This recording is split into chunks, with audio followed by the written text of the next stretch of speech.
Cela fait plus de 20 ans qu'elle règne sur l'industrie du divertissement oriental. Elle est devenue l'une des femmes les plus influentes du monde arabe grâce à son aura qui fascine les foules et sa musique, un art où elle n'a cessé d'innover. Comme vous l'avez deviné, je vais vous parler aujourd'hui de la très énigmatique Haifa Werbi. Vous allez voir que grâce à sa musique et à sa beauté, Haifa a réussi à dépasser les frontières et à devenir l'un des emblèmes de la scène culturelle arabe à travers le monde. Mais comment a-t-elle fait pour s'imposer comme l'une des artistes les plus populaires du monde arabe et comment s'est-elle servie de son aura et de sa beauté pour durer dans ce milieu très concurrentiel et se démarquer face à de nombreuses autres artistes libanaises comme Melissa ou encore Nancy Ajram? Pour le savoir, je vous propose de découvrir aujourd'hui la carrière d'Haifa Werbi.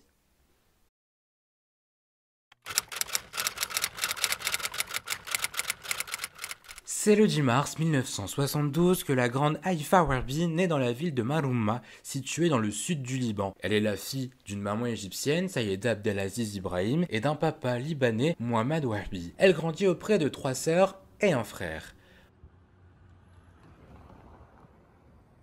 En 1991, elle remporte le titre de Miss Liban, mais quand les organisateurs se sont aperçus qu'elle était déjà mariée et qu'en plus elle avait une fille, ils ont pris la décision de lui retirer le prix. Cette expérience sera la première et dernière expérience d'Haifa en tant que Miss, puisqu'après avoir fait une pause de 11 ans, elle se reconvertit professionnellement et devient à l'âge de 30 ans chanteuse. Un risque qui a payé puisque son premier essai, Egoul Hewek en français, Je te dis je t'aime, permet à Haifa de se faire remarquer et de sortir son premier opus.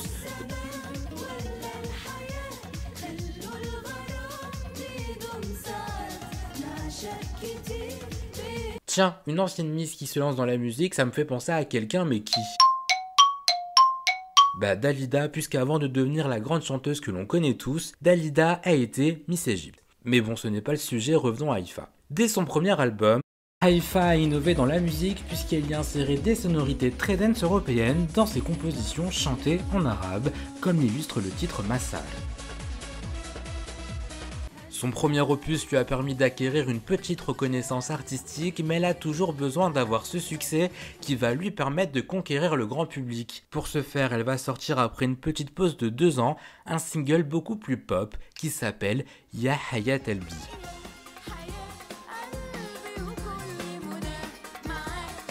Une chanson d'amour très festive qui détient une toute petite touche de sensualité.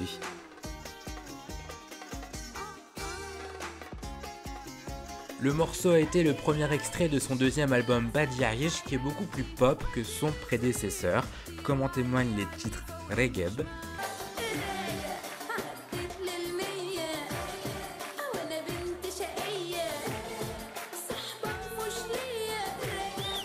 Fekerni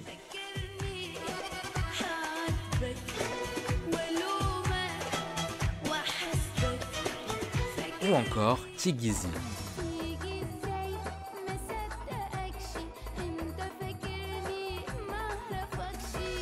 Un autre titre va quant à lui se démarquer par sa composition très originale, c'est Anna Haifa. Ce morceau détient une introduction digne des plus grands films de Bollywood, et ce avant qu'un refrain très sensuel et un drop digne des premières productions de Cascada viennent prendre le relais.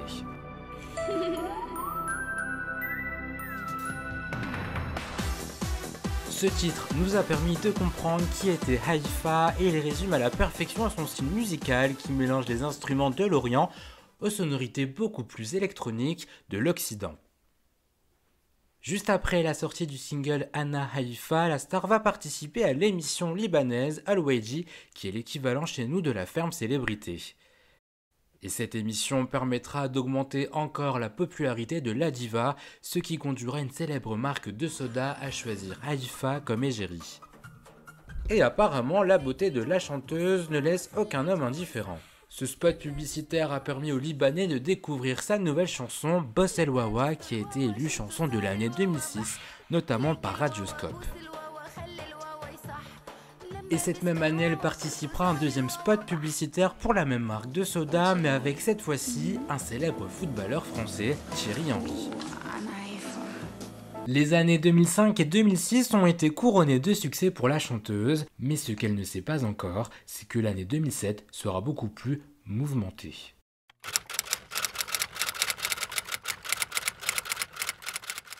Le 25 juin 2007, Haifa Werbi est transférée d'urgence à l'hôpital Kouri car elle a été victime d'un accident grave. En effet, alors qu'elle tournait le premier clip de son troisième album, un hélicoptère a percuté la voiture dans laquelle elle se trouvait. À cause de l'impact, le pare-brise de la voiture a explosé et le réservoir d'essence a été fissuré, ce qui a failli entraîner un incendie. Fort heureusement pour Haifa Werbi, les séquelles de l'accident ont été mineures et elle a pu sortir de l'hôpital 24 heures après. C'est donc totalement rétabli qu'il sortira l'année d'après en 2008 son troisième album, Habibi Ana, qui contient les titres suivants: Mosh Adra Istana,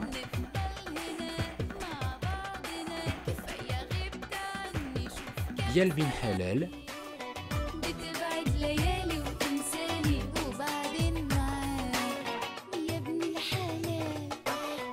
et Metosh Lihad, où elle nous invite dans un univers envoûtant où règne la douceur et la sensualité.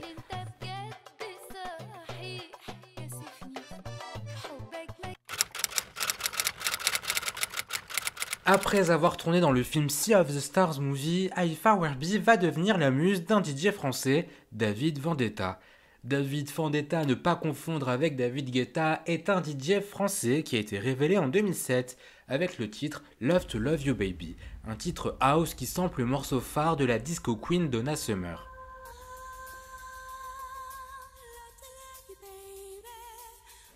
Son deuxième single Unidos para la Música est arrivé à la 5e position du top single français et a permis au DJ d'être nommé au Energy Music Award dans la catégorie meilleur DJ français.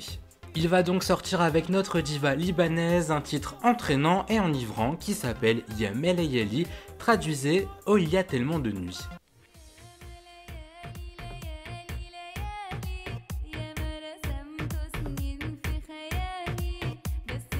C'est dans la nuit d'une multitude de clubbers qu'Haifa Werbi débarque, pendant que sa reprise House chante en arabe du titre I Will Survive de Gloria Gaynor lui permet de faire sa première apparition à la télévision française dans un programme qui s'appelle Le Concert de la Tolérance et qui a été enregistré le 17 octobre 2009.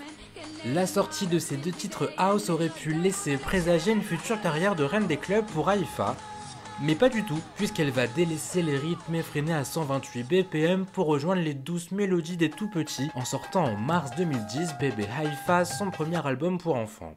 Dans cet opus, on va retrouver le titre Boss El Wawa, qui avait été, rappelez-vous, dévoilé lors du partenariat entre Haifa et une célèbre marque de soda, et le titre Baba Fen, qui est le deuxième extrait de cet album et qui sera plus de 10 ans après sa sortie, tendance sur la plateforme TikTok.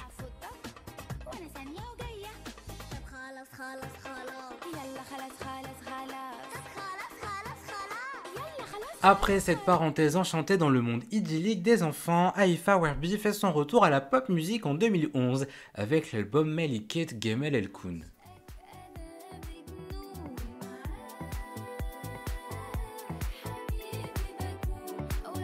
Juste après la parution du clip Inza Insak, Haifa va faire une pause dans sa carrière musicale pour se consacrer à sa carrière d'actrice. Après avoir incarné le personnage de Bissa dans le film Dokan Shehata, elle obtient le rôle principal dans le film Rose Beauty, disponible sur la plateforme Netflix.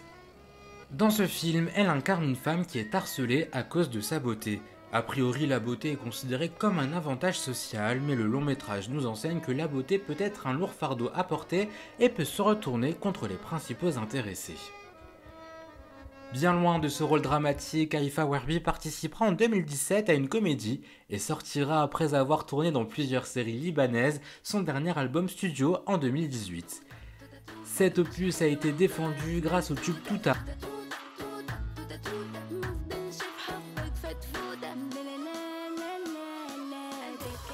un titre où elle nous apprend à dire stop et à bloquer quelqu'un lorsque le besoin s'en fait ressentir. Son dernier opus s'ouvre avec un morceau très électro, et quelques pistes plus tard on retrouve un titre très original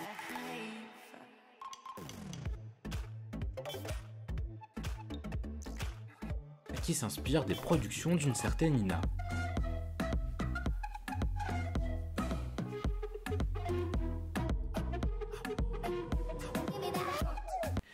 Après avoir tenté de conquérir le monde avec 2 titres anglais, dont l'un en featuring avec le chanteur Ne-Yo, Haïfa a sorti depuis l'année 2018 des titres par-ci par-là comme Tiggy et Weled, où elle nous invite dans son Haïfax.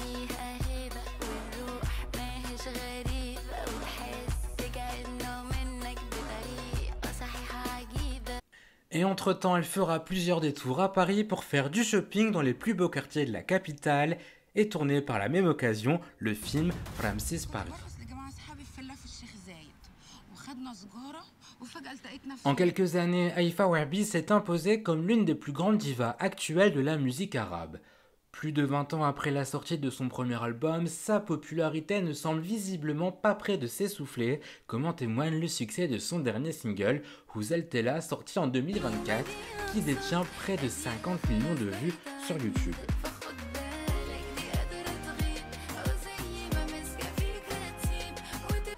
Voilà, j'espère que cette vidéo sur la carrière d'Haïfa Ouerbi vous a plu. N'hésitez pas à vous abonner à la chaîne pour plus de contenu. Et en attendant une prochaine vidéo, je vous propose de découvrir l'histoire d'une artiste française, cette fois-ci, Cherif Allouna. D'ici là, portez-vous bien. Ciao.